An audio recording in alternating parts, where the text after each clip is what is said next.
حي شعبي إلى شبكة مخدرات ليست مجرد قصة رابر، بل سقوط لا يصدق. سامح الرياحي المعرف بسمارة ولد في 1995 في منزل بورقيبة، وترعرع في أسرة محدودة الموارد.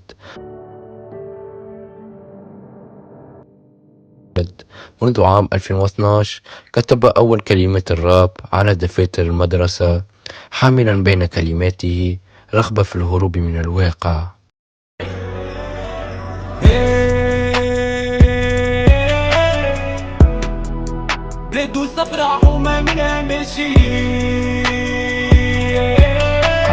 يروى أن فقره والظروف الاجتماعية دفعه إلى التعبير الحر عبر موسيقى الراب ليجد صدى في قلوب الشباب يبحث عن صوت يشبهه.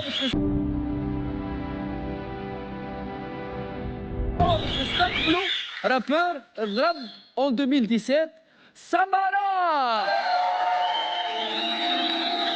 نستقبل بعضنا سمارة.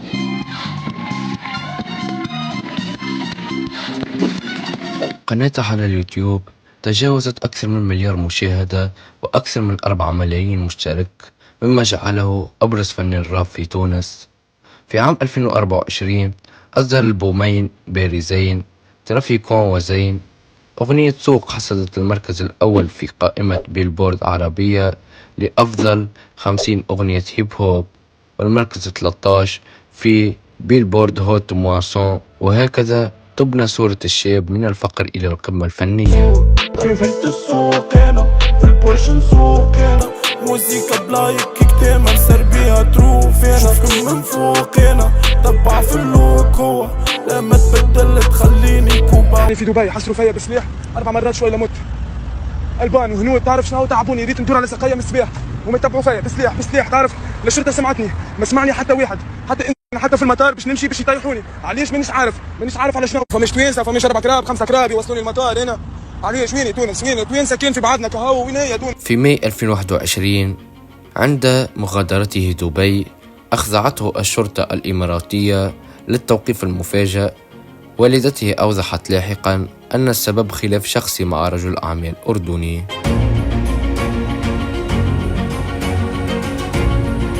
عاد سمارة إلى تونس وهو يمتلك طاقة عطاء. التقى بشاب يدعى سليم وأطلق معا مشروع إنتاج يسمى سيزار برود. صدرت أعمال مشتركة أحدثت زلزال في مجتمع الراب التونسي، نذكر منها قلبي قلبي.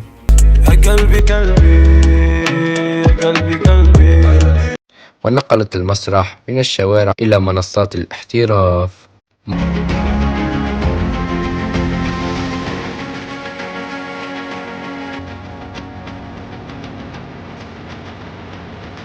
مر النزاع داخليا وقرر سمارة الانفصال على فريق سيزار برود. أطلق البرود الخاصة به وهي لوسا رفضا للقيود، وأعلن بداية فنه المستقل مخاطرا بحريته الفنية مهما كانت التبعات. بعد الانفصال عاد بقوة عبر لوسا وأصبح اسمه يتردد على مسارح كبيرة، جمهوره الشبابي ينمو والعروض تتوالى كصعوده على مسرح قرطاج وذهابه لليبيا للقيام بعروض خرافية.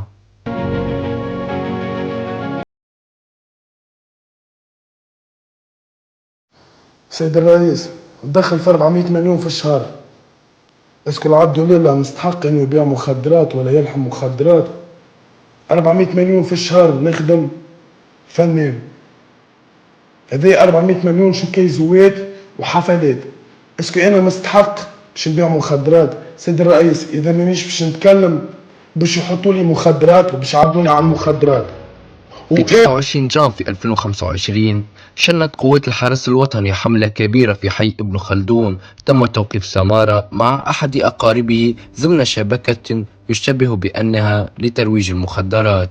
خلال العملية صدر كميات كبيرة من المخدرات، سيارة فاخرة، دراجة نارية ومبالغ نقدية ضخمة. قضى قاضي التحقيق بإصدار بطاقة إيداع بالسجن في 29 جانفي، وبعد ذلك قرر عدم الإفراج عنه. قاضي التحقيق بالمحكمة الابتدائية بتونس يقرر الإبقاء على مغني الراب سمارة تحت مفعول بطاقة الإيداع بالسجن الصادرة في حقه، وذلك إثر إجراء مكافحة قانونية اليوم بينه وبين متهم ثاني في القضية المتعلقة بشبهات الانخراط في شبكة لترويج المخدرات.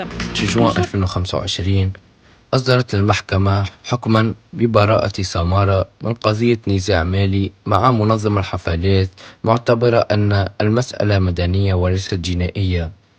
لكن قضية المخدرات ظلت قيد التحقيق. في 25 جوان 2025 قرر قاضي التحقيق تمديد حبسه الاحتياطي ب4 أشهر إضافية، ما زال مصيره معلق.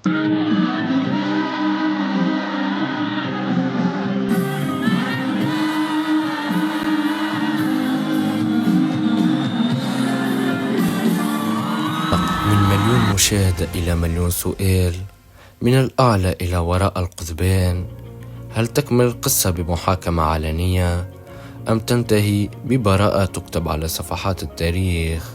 إذا أعجبكم النوع هذا من الفيديوهات ياريت تشتركوا في القناة، تضعوا لايك وتفعلوا جرس التنبيهات باش يوصلوا لكم كل جديد حول قصص المشاهير في تونس وفي العالم العربي.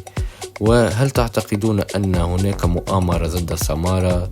شاركونا آراءكم في التعليقات ورد بالكم على رواحكم لنرجع لكم فيديو جديد.